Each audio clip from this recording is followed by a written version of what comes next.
Merci de votre fidélité au programme du soir sur New World Info. Bienvenue à Regard croisé, le deuxième numéro de la semaine. Et comme d'habitude, 4 sujets au menu ce soir. Nous parlerons d'abord de la Guinée avec un gendarme qui a été condamné à 10 ans de prison pour le meurtre d'un manifestant. Le verdict a été proclamé ce lundi. Nous en discuterons avec nos invités sur le plateau. De la Guinée, nous irons au Burkina Faso avec France 24 qui est suspendu après l'interview d'un chef d'Al-Qaïda. La réaction également de nos invités est à suivre. Dans cette émission, nous reviendrons en République démocratique du Congo à quelques mois de la présidentielle. Une loi refaire surface, la loi dite Tiani qui divise la classe politique. Et puis nous terminerons avec le Togo où le président Faure appelle à accélérer la mise en œuvre de la feuille de route gouvernementale. Et pour en parler ce soir, nos invités sur ce plateau, Ibrahim Achaï, le journaliste et directeur de publication de Temps Nouveau. Bonsoir Ibrahim et bienvenue. Bonsoir mon cher frère. Et j'espère que Temps Nouveau se porte bien. À merveille, ça va. Ok, d'accord. Juste à côté de vous, Prosper Agboklou, vous êtes également journaliste et analyste politique. Bonsoir et bienvenue Prosper. Bonsoir et bienvenue à tous les téléspectateurs, à eux tous. Je dis bonsoir et je dis également bien des choses aux lecteurs du site www.togonews.tg et également à nos amis de l'association d'une association qui suivent donc avec intérêt cette émission Sommet Togo. Je crois qu'on aura le temps donc d'en parler. Donc je salue tous les membres de ce groupe-là. C'est une association caritative qui fait quand même dans le social et sur lequel nous allons pouvoir revenir prochainement. Merci à tous. Merci beaucoup. Un bonsoir particulier donc à tous les membres de Sommet Togo, c'est bien ça. C'est ça. Et notre troisième invité sur ce plateau, Samir Ourosama, vous êtes juriste et défenseur des droits humains. Merci également d'être sur ce plateau aujourd'hui. Bonsoir Or, merci pour l'invitation. Bonsoir à tous ceux qui nous suivent un peu partout à travers le monde. Comme j'ai l'habitude de le dire, toujours grâce à New World TV, notamment à nos concitoyens qui nous suivent depuis Bafilo. C'est à 390 km de Lomé, la capitale du Togo. Merci beaucoup pour la précision. Voilà ainsi présenté le plateau. On aborde donc le premier sujet. L'adjudant-chef Moriba Camara a été condamné hier 27 mars à 10 ans de prison pour le meurtre d'un jeune nommé Tierno Mamadou Diallo, âgé de 19 ans. Il a été tué lors de manifestations tenues en juin 2022 à l'appel du FNDC. Un verdict qui, bizarrement, ne satisfait ni la défense ni le ministère public. Alors, je commence avec vous, Samir ou Osama, sur la forme, cette condamnation à 10 ans pour le meurtre, quelle lecture vous en faites? Je pense que ce genre de jugement rentre dans le cadre de l'engagement qui a été pris par le président de la transition, le colonel Mamadou Doumbia, qui a assuré la communauté nationale et internationale quant à la fin de l'impunité au sein des forces de défense et de sécurité. Donc quand on voit un peu l'aboutissement de cette affaire-là, on ne peut qu'être satisfait de cette décision de la justice, même si quand on jette un regard beaucoup plus précis, on se rend compte que les différentes parties protagonistes à cette affaire n'ont pas la même lecture. Quand on voit un peu l'analyse qui a été faite par rapport au décès de ce jeune homme au cours de ces manifestations-là, la balle véritablement qui a causé la mort de ce jeune homme-là, on n'a pas réussi véritablement à mettre un lien direct avec le gendarme qui a été condamné véritablement. Donc ça pose un problème de droit pour voir véritablement est-ce que c'est le gendarme qui a tiré l'arme qui a touché le jeune qui est succombé à la fin. Même comme on le dit toujours, il faut un bouc émissaire. Les forces armées de la Guinée ont trouvé un coupable. On ne peut que s'en remercier, même si l'autre partie a voulu que la peine soit beaucoup plus lourde. Je pense que c'est déjà une bonne chose.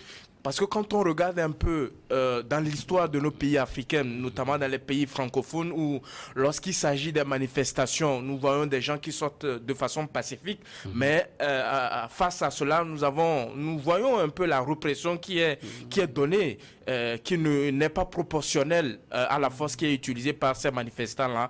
Donc, de ces actes qu'on a eu à dénoncer par le passé, si on se rend compte véritablement que dans les pays africains comme ce qui se passe au niveau de la Guinée, il y a déjà une volonté politique véritablement de mettre fin à l'impunité au sein des forces de défense et de sécurité. Je pense que ça donne un signal véritablement à ces zélés-là au sein de nos armées qui se disent que, bon, ils peuvent faire tout ce qu'ils veulent sans craindre la justice. Vous n'êtes pas sans savoir que, par exemple, au Togo, aujourd'hui, nous disposons d'un tribunal militaire.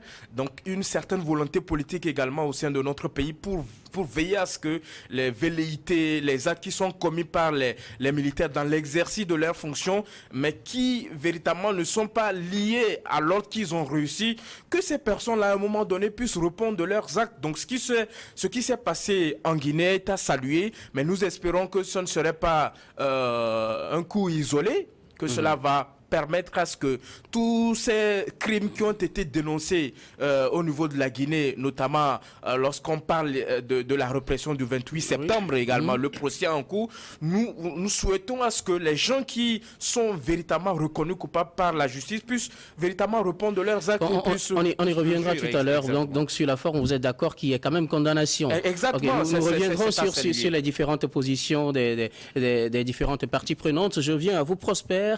10 ans de condamnation pour le meurtre d'un manifestant. Non, vous savez, je rejoins mon frère Samir, qui parle quand même qui identifie de manière concrète le fait qu'on est allé au bout donc, du jugement. Le processus. Le processus a commencé, on a trouvé un coupable. On l'a jugé, on lui a appliqué un certain nombre de sentences, 10 ans de prison avec beaucoup d'amendes également, qui ont été donc prononcées à son encontre. Sur comment on appelle, le concret, on a vu quand même que on a pris une importance, on a accordé de l'importance plutôt à l'affaire et on est allé jusqu'au bout pour pouvoir trouver le coupable, et c'est-à-dire c'est une enquête qui a abouti et qui a donné un résultat, et que l'on soit satisfait d'un côté ou de l'autre ou pas, on a quand même on peut se remercier du fait que l'affaire n'est pas restée sans suite. Voilà. Maintenant, sur les autres aspects, je crois que vous avez dit qu'on y reviendra. Je pense qu'on analysera et on analysera. Alors, je reviens à vous, Ibrahim, pour terminer donc sur la forme. Condamnation, 10 ans pour le meurtre d'un manifestant. C'est un gendarme qui vient d'être condamné. Oui, a priori, on dirait que 10 ans pour le meurtre d'un manifestant, c'est très peu. Les parents des victimes auraient voulu que ce soit vraiment la réclusion à perpétuité, parce que le gendarme a ôté la vie d'un compatriote, a ôté la vie d'un manifestant, et encore faudrait-il identifier, voir si véritablement ce jeune qui a été fauché était un manifestant. Sinon, selon les informations qui sont fournies, ce n'était pas un manifestant. C'est un jeune qui s'est retrouvé dans une échoppe. Bon, peut-être il y était pour peut-être des achats ou bien quelque chose comme ça.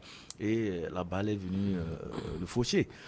Voilà, donc sur le plan formel, je peux dire que cette condamnation, déjà, bon, c'est bon, comme l'a dit Samir, il fallait quand même sanctionner ces agents des forces de l'ordre là qui font usage excessif de la force et se croyant vraiment chose assurée d'une certaine impunité, parce que sous les tropiques, vous savez que les militaires ils estiment qu'ils sont couverts par la loi entre griffes de la légitime plutôt de la violence légitime.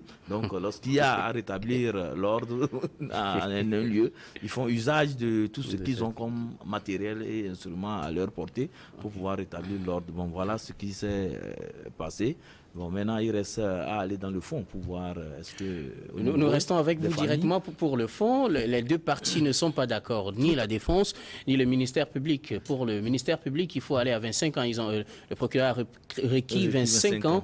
Et pour la défense, le condamné, c'est-à-dire l'adjudant-chef en question, n'est pas réellement établi comme étant l'auteur du tir qui a abattu le jeune. Alors, qu'est-ce que vous en dites? Oui, quand on se penche du côté de la défense, il faut tout de suite dire que même si ce n'est pas établi que c'est l'adjudant-chef Moriba Kamara qui a tiré, mais il a reconnu devant la cour quand même qu'il a tiré en l'air. Donc c'était, disons, une sommation pour pouvoir amener les gens à, disons, dissuasive, une sommation dissuasive, mais la balle est partie quand même. Et donc on trouve qu'il y a un jeune qui a reçu une balle. Donc la corrélation peut être établie parce qu'une balle est sortie et voilà, et un jeune aussi qui a reçu une balle. Donc on peut sous-entendre que la balle qui est partie du fusil de M.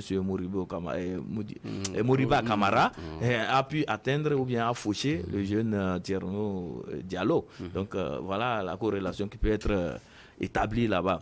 Bon, même si formellement il n'a pas été identifié comme quelqu'un qui a tiré à bout portant, ce qui est sûr et reconnu, et lui-même il a reconnu devant la cour, c'est qu'il a tiré. C'est un tir de sommation. C'est ce qu'il estime. Voilà, c'est un tir de sommation. C'est un tir de sommation, c'est ce qu'il a estimé. Mais la balle a fauché quelqu'un. Vous voyez, donc on peut tout de suite établir, je peux dire, sa responsabilité dans la mort de ce jeune. Bon, du côté de des parents, on estime que faucher la vie de quelqu'un, on ne peut pas écoper de 10 ans. On doit aller au-delà, comme l'a requis le procureur, 25 ans.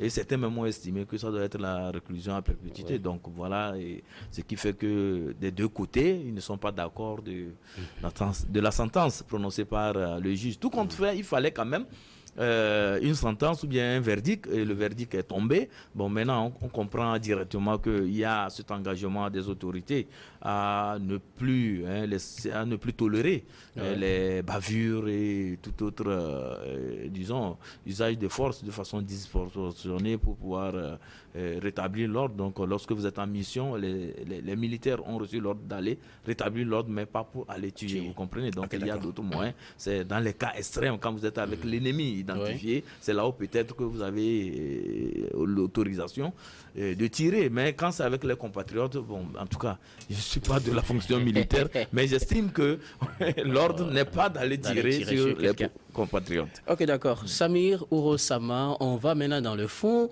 Les deux parties ne sont pas d'accord parce que, comme vous venez de l'entendre, chacun dit que pour la défense, on n'a pas clairement établi que c'est Kamara qui a directement tiré sur le monsieur. Il a bien tiré, mais il n'est pas clairement établi que c'est sa balle qui a fauché le jeune.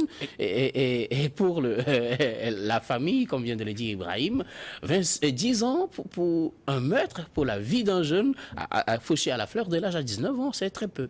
Exactement, vous l'avez dit. Vous savez, la défense même a promis faire appel de cette décision du tribunal. Donc, quand vous regardez de si près les éléments matériels qui ont été apportés, vous verrez que les documents qui ont été fournis relativement à l'autopsie qui a été effectuée sur le jeune homme, ce n'est pas établi que la balle qui a touché et qui a causé la mort de ce jeune vient de l'arme du gendarme en question.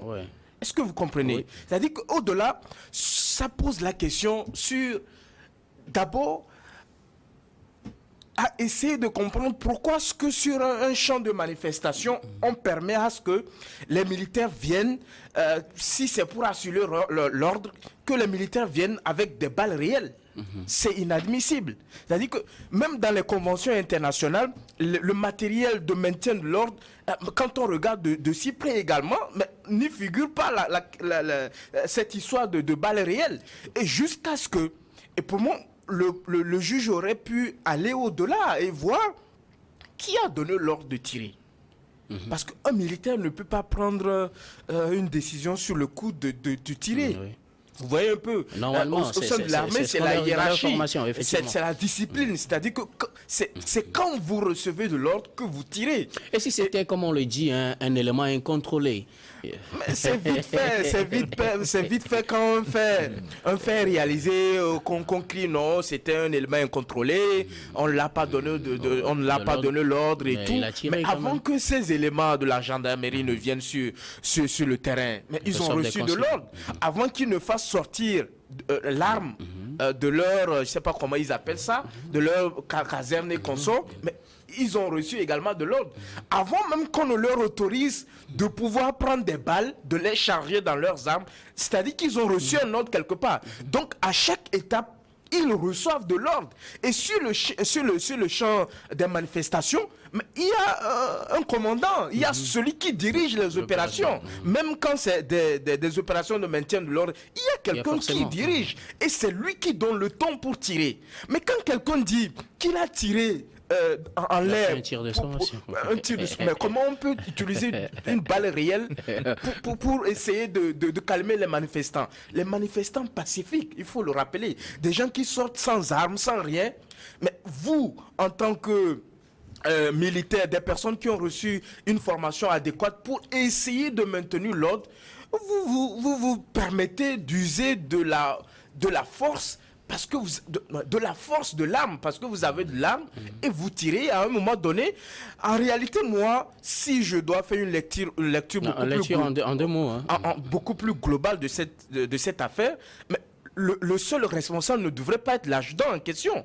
C'est-à-dire qu'on doit condamner celui qui dirigeait le jour-là l'opération, celui qui a donné l'ordre de venir sur le terrain en amont, et ensuite celui qui a donné l'ordre aux gendarmes sur le terrain de tirer. Parce que le jour-là, je ne pense pas que ce soit la seule personne ou le seul gendarme qui a eu à faire usage de son arme. Donc, bon, pour moi, c'est facile de condamner, même si on peut se contenter pour dire que bon, ça donne un bon signal pour dire que désormais, au sein de l'armée guinéenne, on ne peut pas admettre à ce que les gens puissent commettre des actes sous comme le doyen l'a dit, sous le coup de l'utilisation légitime de la violence et penser qu'on ne peut pas les poursuivre pour ces actes-là. Donc c'est important et pour moi, ça donne un bon signal.